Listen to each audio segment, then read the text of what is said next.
Hi,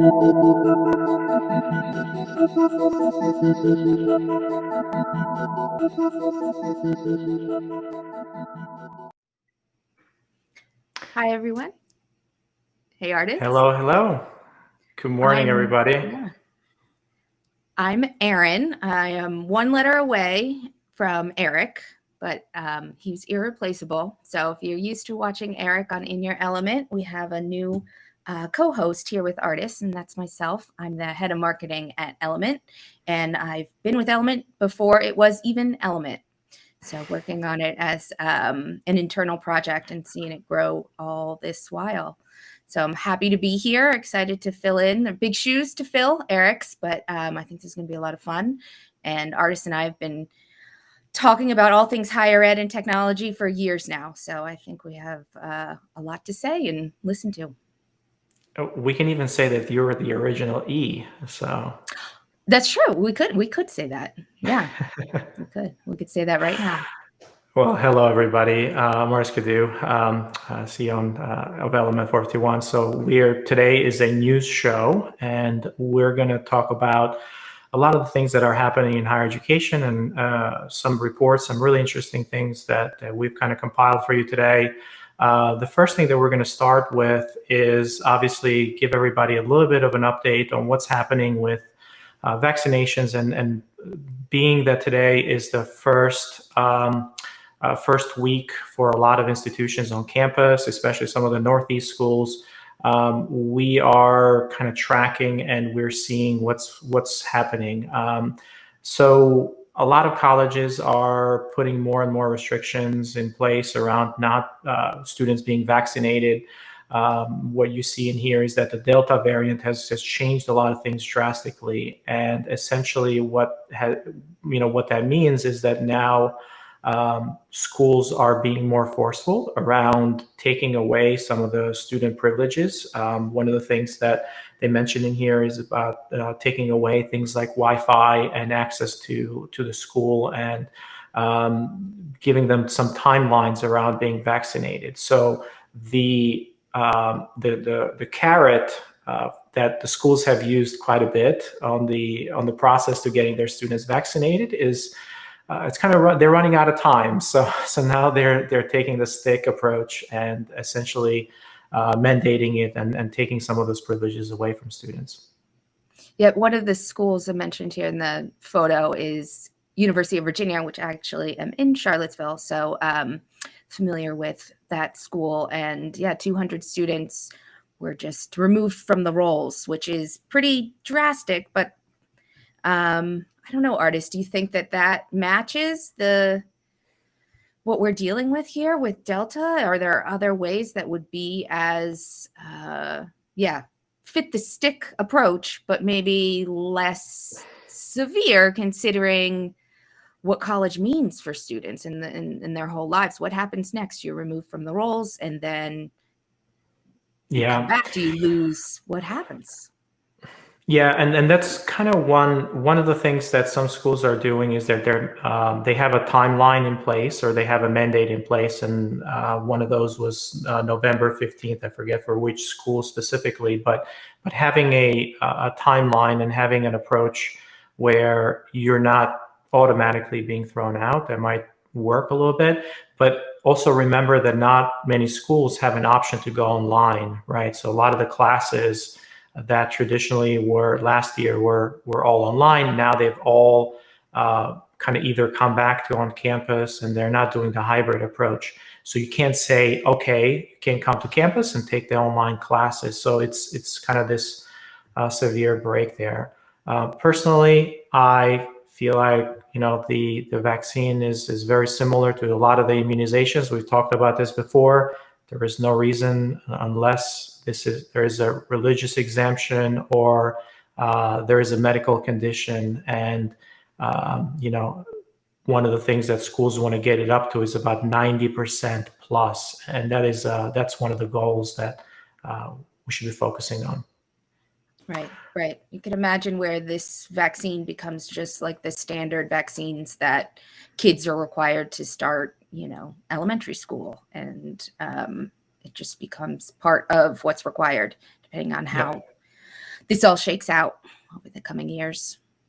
Yeah, yeah. So as we look at we've always looked at the effects of the vaccine and kind of how how the different populations are affected. Once there was a study, and there was also some data that came out of an article in the Wall Street Journal that is highlighting a generation of American men give up on college. And this is really interesting, because as someone who kind of fits that demographic, essentially what they're saying is that over the past decade or so, there is a shrinking male population, white male population in college, or male at all, overall population shrinking in higher education. I believe now women are about 61% of the population. And it is really interesting, because we've always thought about women being underrepresented, or obviously thinking, way back when that just wasn't an option, or just wasn't very popular. But we're seeing this essentially this kind of huge gap, and that's declining really quickly. Yeah, I was very surprised to see this study. I've known that women are more represented in a lot of colleges at this time, but I didn't realize how drastic the gap is becoming, and that it is across race and socioeconomic groups. So I have a lot of thoughts. One piece, it mentions in particular community colleges. So I think, it ties back to COVID. We've kind of fallen back a little bit on more traditional gender roles in the house, with families needing to have, the kids home. So women maybe are staying home, and then men are going to work we've been in survival mode for the past year or so, and you need to have money coming into your household. So there's that aspect. And then this part where we get more into gender politics is for women, that I think there isn't an option. Don't go to college anymore, like there might have used to been. And maybe in some ways there's kind of a white male privilege where they think that it's an option, that they'll find something else. That's maybe not a popular opinion, but that's kind of where my head went to, coming from it from a female perspective. Yeah, that's an interesting one. There's some graphs in here that show a little bit about what that's happening, and kind of across races as well. It's some of the numbers are very constant throughout different populations as well. So well, that was something that I did not know until this article came about. So I'll need to do a little bit more research and dig in a little bit more to kind of follow this story, and perhaps we'll bring some more of that your way next time. All right, so the next story that we're going to take a look at, there was a research report put together, and the report, as we all know, the shrinking budgets for in-state or for state schools and kind of community colleges, well, state schools specific or public colleges, now they have to go outside of the state in order to recruit students. And those tuitions, the outside of state tuitions, are much higher. So a lot of schools are feeding, or they are setting a set amount of their recruiting budget, a set amount of their strategy for recruiting students outside of state, with the idea that those students will bring in more tuition dollars to that institution.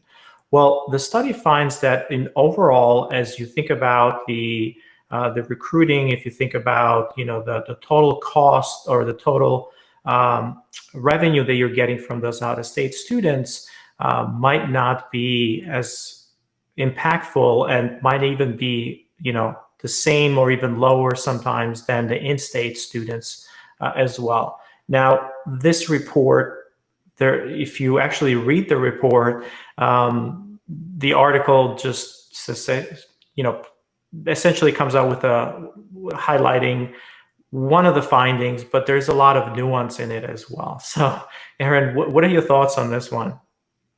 So yeah, definitely a lot of nuance. It seemed for the more selective colleges that this is where that that kind of expectation is not meeting the reality, that the bringing in more out of state is not increasing the revenues. And what part of this made me think that there's still such a big gap between only in higher ed, like many things, is there such a difference between this advertised price and the actual price.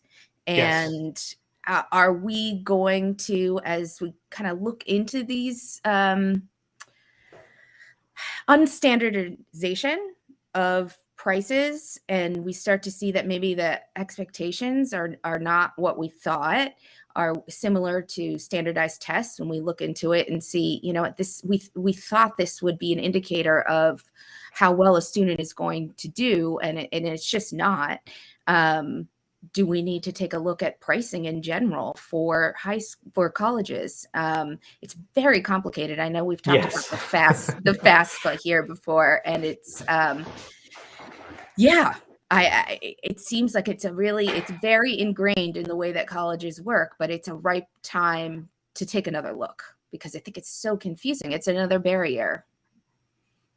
Yeah, the in-state, out-of-state, and it seems that it's not bringing in as much. But so again, the report clearly delineates between the brand, the big name schools versus the schools that don't have as big of a brand out there, and then how they're able to recruit, and kind of the impact on that tuition money is not there, because like Erin said, the advertised pricing, everybody's getting those tuition discounts, and in the overall, in the persistence of those students as well, they tend to transfer a lot more than those in-state students as well. So really interesting report. Take a look at it. If it changes your strategy, perhaps it does, perhaps it doesn't. But the impact to institutions is kind of different, and it seems that it's not as big as we thought. All right, Erin, one of the things that is important to us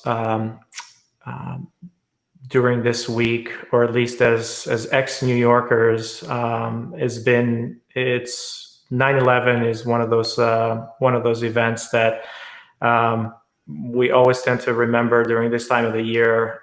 It's this Saturday, and as I have transitioned and I've moved away from New York, sometimes I get upset that people don't have the same memory of 9/11 as I do, as I was there. So it's one of those events where you always remember where you were, especially if you're a New Yorker or the Northeast overall, or those areas that were affected the most. So you remember where you were. 20 years, I feel like we should kind of pay a little bit of homage to, and kind of remember that event. And I know where I was during that time. I was actually in my high school cafeteria.